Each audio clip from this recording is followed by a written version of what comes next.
Olá, como vai? Seja bem-vindo, seja bem-vinda. Estamos hoje aqui com a participação da professora Lucília de Almeida Neves. Ela é professora da Pontifícia, foi professora da Pontifícia Universidade Católica de Minas Gerais, da Universidade Federal de Minas Gerais e da Universidade de Brasília, no Departamento de História.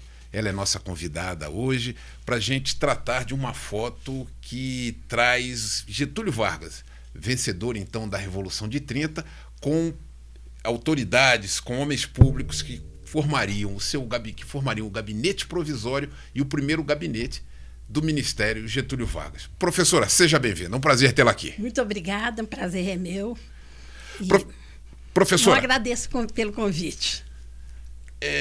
Getúlio Vargas, então, ladeado por Isaías Noronha, que foi ministro da Marinha nesse governo provisório, José Américo de Almeida, Afrânio de Melo Franco, ministro das Relações Exteriores, Getúlio Vargas, Assis Brasil, à esquerda de Getúlio, depois Francisco Campos, conhecido como Chico Ciência, Lindolfo Collor, avô de Fernando Collor, primeiro-ministro de Trabalho, e José Fernandes, o general que ficou então à frente da pasta da guerra, como era chamado Ministério da Guerra. Ministério da Guerra, como era chamado então o Ministério do Exército à época. Professora, como é que Getúlio chega ao Rio de Janeiro? Qual foi o estopim, qual foi a pólvora que faz com que ele inicie esse movimento? Eu penso, né, que o que levou Getúlio Vargas a encabeçar um movimento que mudou os rumos da política do Brasil de uma certa forma. Mas foi uma troca de oligarquias e de poder e de orientação. Getúlio Vargas, ele tinha uma fundamentação teórica positivista e ele tinha uma concepção de governo que ele vai aplicar depois de empossado, que era uma concepção estatista, desenvolvimentista e centralizadora. Ele não apostava no liberalismo nem no federalismo. Mas o que aconteceu foi que, desde a proclamação da República, já havia acontecendo um conflito entre políticos de uma tendência mais liberal e políticos de uma tendência que a gente poderia dizer mais estatizante, mais nacionalista. E como a República Velha baseou-se, nem falamos mais República Velha, a Primeira República, baseou-se numa estrutura de poder criada no governo do Campos Salles. O que aconteceu? Essa estrutura do poder, que era chamada política dos coronéis ou a política dos governadores, era a política dos governadores e dos coronéis. Ela acabou não fazendo grande revezamento de poder entre as oligarquias, as várias oligarquias estaduais brasileiras. Fez um revezamento de poder que algumas pessoas chamam de política, historiadores, analistas, política café com leite. Minas e São Paulo, Minas e São Paulo. E o Rio Grande do Sul já se ressentia muito. De ficar alijado desse processo. Até porque, pela posição geográfica do Rio Grande do Sul, o Estado em si tem muito mais dificuldade geográfica, não digo política, mas de um entrosamento nas políticas nacionais, antigamente, né? Hoje não, porque hoje todo mundo se intercomunica. E São Paulo Minas Gerais e o Rio de Janeiro, que era a capital da República... Seria uma região mais central. Mais central. Ela era como se fosse um imã que atraísse o poder, principalmente. Quer dizer, o poder fluía nessa região. Fluía nessa região. Era uma espécie de uma ação centrífuga, né? E os outros estados começam a ficar muito insatisfeitos com esse arranjo. O fato é que, para as eleições de 1930, houve um rompimento, porque era considerada como um acordo tácito, no lado escrito, que era a vez de Minas Gerais ter o seu candidato, que foi Antônio Carlos Ribeiro de Andrade, e de São Paulo ceder, mas São Paulo não cedeu. E se elegeu o Júlio Prestes, com uma insatisfação muito grande de todos os outros estados. Mas eu acho que se tivesse sido Minas, a insatisfação também seria grande, porque não havia um revezamento. Digamos, esses estados periféricos, essas províncias periféricas já estavam insatisfeitas. Muito insatisfeitas, né? E aí, a década de 20, que antecedeu a posse do Getúlio, ela teve uma influência muito grande nisto que vai acontecer, do Getúlio acabar sendo quase que ungido presidente da República nesse movimento que foi feito para derrotar as diretrizes da Primeira República, que eram federalistas, liberais, com mandonismo local, com a política dos governadores, com o coronelismo. E havia uma insatisfação, mas era uma insatisfação, isso é muito interessante entender, em pessoas e grupos que tinham também concepções, se não totalmente divergentes, mas eram concepções distintas. A bem pensar, por exemplo, eu vou pegar ali o Chico Campos, Chico Ciência, né? Ministro da Educação e da Saúde Pública. Isso, né? Redator da Constituição do Estado Novo, de 1937. Ele tinha uma concepção muito mais centralizadora até que o próprio Getúlio Vargas, né?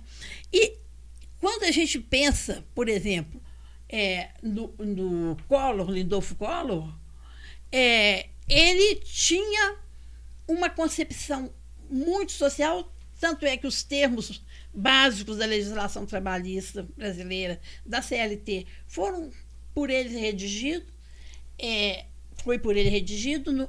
ele ficou só 15 meses nessa fase do governo provisório, ele entregou um conjunto de leis trabalhistas muito forte. Mas aí ele discordava, estava discordando imensamente de que o Getúlio estava caminhando para uma política muito centralizadora. Mas voltando ali, antes de 1930, para entender o que aconteceu, foram vários fatores.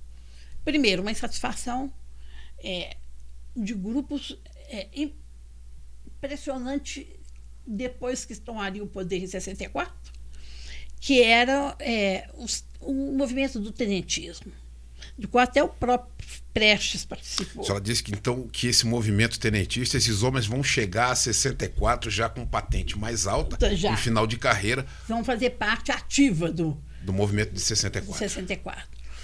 Então havia essa insatisfação grande. O mundo tinha visto há pouco tempo a Revolução Bolchevique. Então, o medo... 17 na Rússia. 17 na Rússia. O medo de que crescesse ideias marxistas, socialistas, no país que estava formando as primeiras indústrias, era muito forte. E no estado de São Paulo, principalmente, que havia uma movimentação operária grande de São Paulo, que já vinha se tornando o estado mais industrializado do Brasil, teve uma greve, chamada Greve Geral de 1917, em São Paulo, que causou um espanto grande. Tanto é que o Washington Luiz, que foi o presidente que antecedeu a Getúlio Vargas, quando perguntavam para ele o que faria com a questão social, ele falava, é um caso de polícia. Mas o governo de Getúlio Vargas já falou, não, é um caso de lei. Tem que ter uma lei, até para funcionar como anteparo. Normatizar. E funcionar como um anteparo às possíveis mobilizações de cunho marxista, socialista, etc. Porque aí os nossos trabalhadores, se sentindo protegidos, eles vão ter uma tendência muito menor a ir para um lado chamado da esquerda, né? Acho que naquela época nem se usava muito esse termo, mas era mesmo para uma rebeldia. Era comunismo. Para uma rebeldia. Mas também, naquela década de 20, o mundo estava passando por uma crise econômica que culminou com a crise de 1929, na véspera da eleição. O craque da Bolsa. O craque da Bolsa, etc. Então, houve a Grande Depressão, né, que favoreceu a chegada ao poder de muitos ditadores, como o próprio Hitler na Alemanha, o Mussolini na Itália. E aí, essa crise econômica tinha atingido o Brasil fortemente, porque na medida que começou a ter uma depressão que foi crescente na década de 20, até o craque da Bolsa, os países que importavam produtos brasileiros, basicamente era o café, começaram a parar de importar, porque tinha uma guerra mundial, a Primeira Guerra no continente europeu. Os Estados Unidos entraram um pouco mais tardiamente, mas também entraram na guerra. E no momento de guerra, e nem em um outro momento, café é produto de primeira necessidade. Mas era a única coisa que a gente tinha para exportar. Era o forte da economia brasileira. Era o forte da economia, era uma economia de monocultura, né? E aí o que aconteceu? A crise atingiu a produção cafeeira fortemente. Até tem a famosa queima de café. O estoque de café nacional. Lá no Porto de Santos. Então havia uma crise econômica também, que precisava ser resolvida. Ao mesmo tempo, a intelectualidade brasileira começou a absorver as ideias do modernismo, da modernização. Aí teve em 22 a Semana de Arte Moderna, que foi o ano também que os tenentes se rebelaram. Então, aquela década de 20 ali, ela foi um fervedouro. E aí, quando acontece da eleição não seguir as regras tácitas, e Minas Gerais se rebelou, o Getúlio entra como um possível candidato para apaziguar os ânimos que formam a Aliança Liberal. O Getúlio já tinha sido deputado, e aí ele era uma pessoa de uma inteligência política, eu acho, muito grande. Nesse entre poderes disputados, ele aparece como alguém que seria neutro. E, evidentemente, que ele não era neutro. Ele tinha posições e escolhas muito definidas. Aí forma-se a Aliança Liberal, e que também da Aliança Liberal participavam políticos que tinham pensamento liberal, sim, e políticos que tinham pensamento mais estatizante, que era o grupo mais próximo, poderíamos dizer, sem que isso fosse dito entre eles, de Getúlio Vargas. Aí aconteceu que, nesse momento eleitoral efervescente, João Pessoa foi assassinado. E aí se faz a Aliança Liberal. Quer dizer, e mostra o senso do oportunismo dele. É uma coisa impressionante.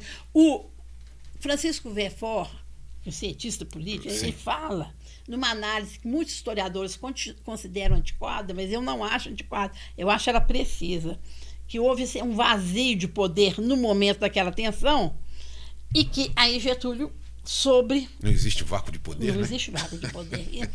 E aí, ele, então, tinha a Aliança Liberal, que era toda contra o que tinha acontecido nas eleições, por insatisfação já acumulada com São Paulo. São Paulo estava enfraquecido por conta da questão do café, da economia, dos movimentos sociais, os tenentes pressionando para que houvesse segundo a sua pauta, o que eles falavam, que houvesse transparência nas eleições, que acabasse o voto de cabresto ligado à política dos governadores. E nesse caldo de insatisfações, Getúlio entrou e forma um ministério provisório.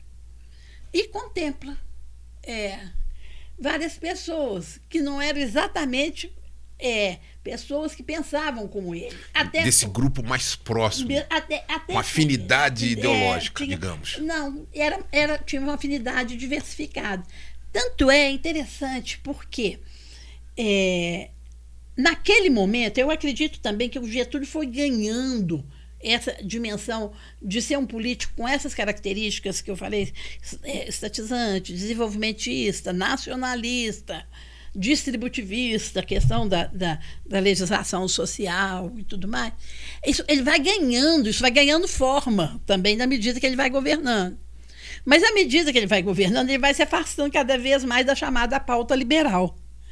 E nesse ministério do governo provisório, tinha pessoas as mais diferentes. Tinha o Francisco Campos, que acompanhou o Getúlio até o final do seu governo. Francisco Campos vai a 64, o AI-1. AI-1, ele que redige. E ele que redigiu a Constituição do Estado Novo, que é um período de implantação de ditadura mesmo, pelo Getúlio. A gente fica assim pensando como que ele conseguiu reunir pessoas tão diferentes.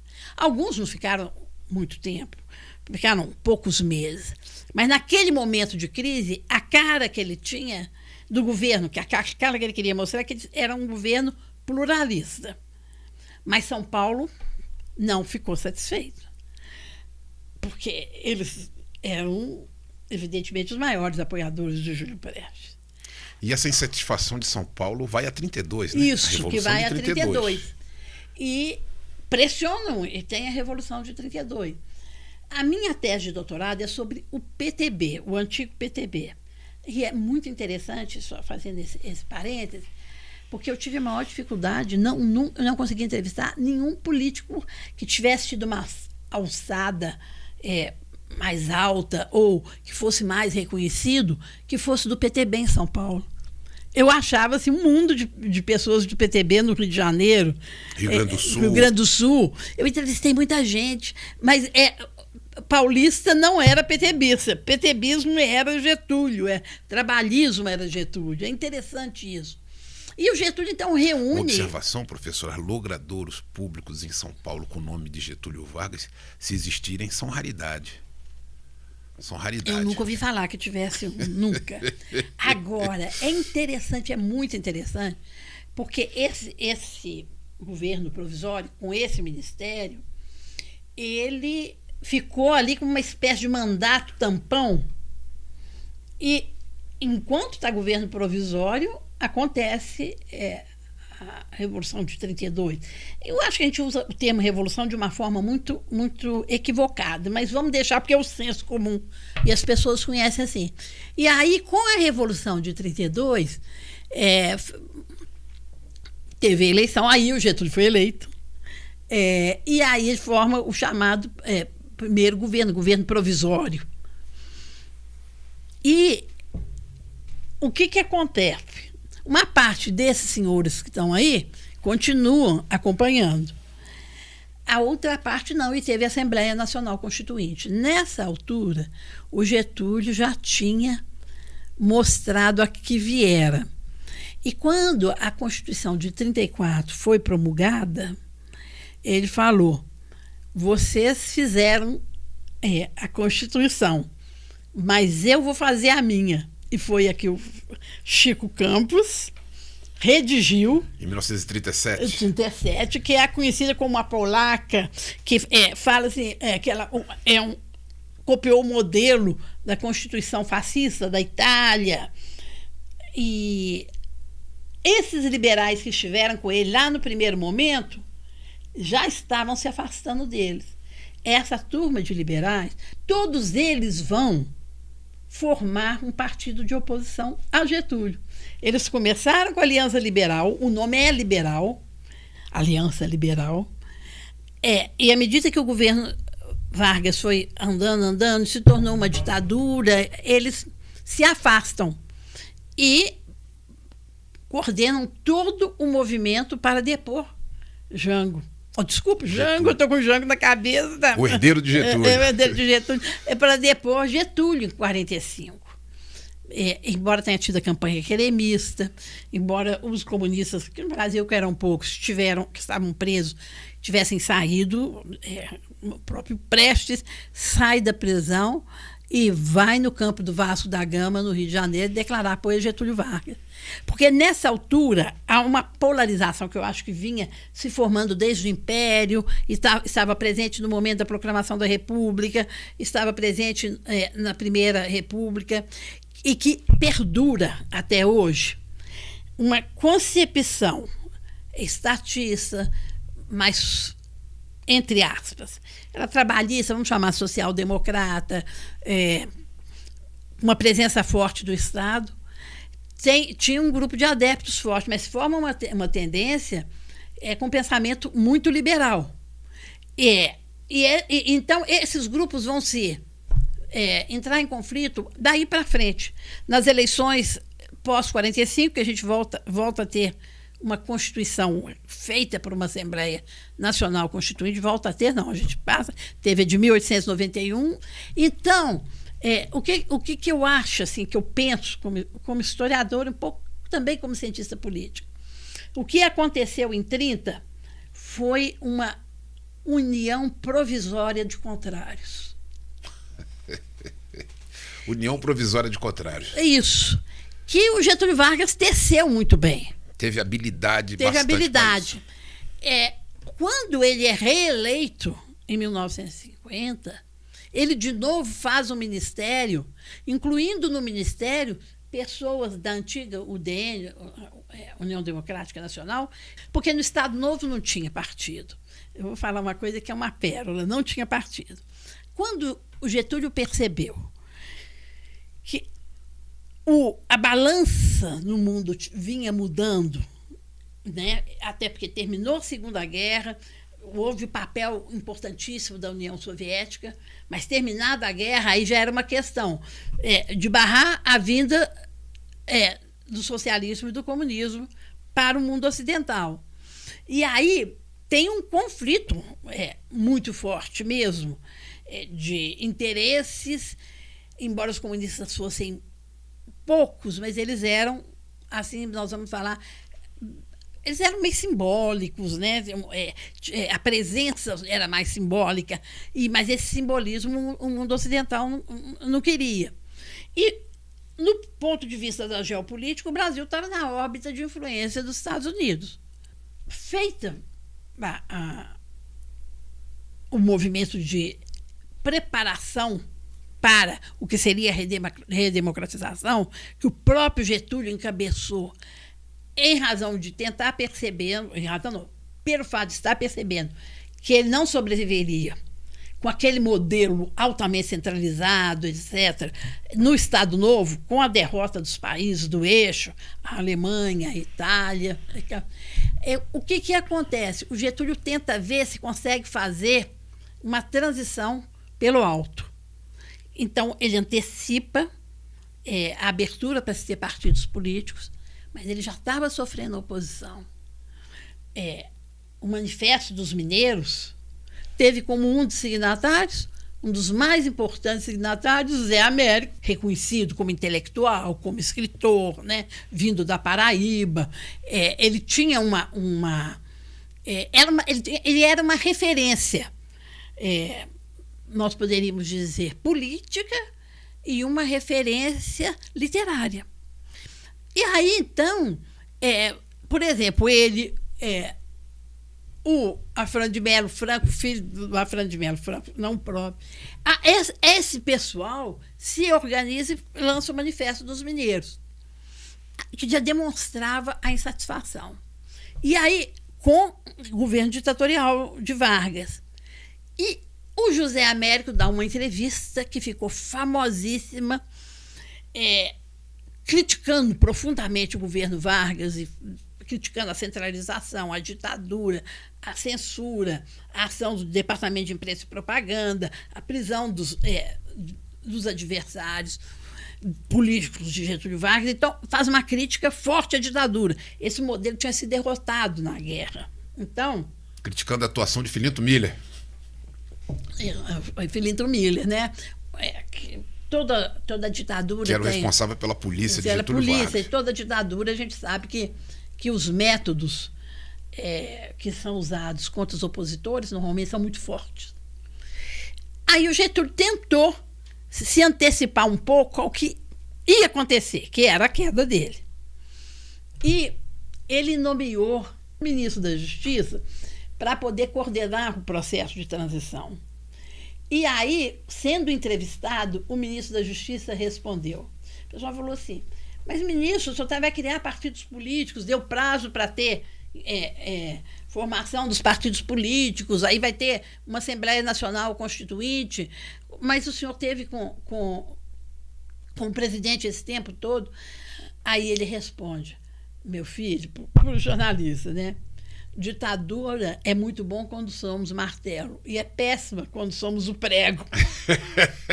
Professora, nós vamos continuar essa história no outro programa. Tá. Porque uma verdadeira aula de Revolução de 30, uma verdadeira aula de Getúlio e de política brasileira no amplo sentido. Nós estivemos aqui então com a professora Lucília de Almeida Neves, que nos falou de Revolução de 30, tratando dessa foto em que Getúlio Vargas aparece vitorioso no movimento revolucionário, junto com um gabinete provisório e com alguns daqueles que vão formar o seu primeiro gabinete.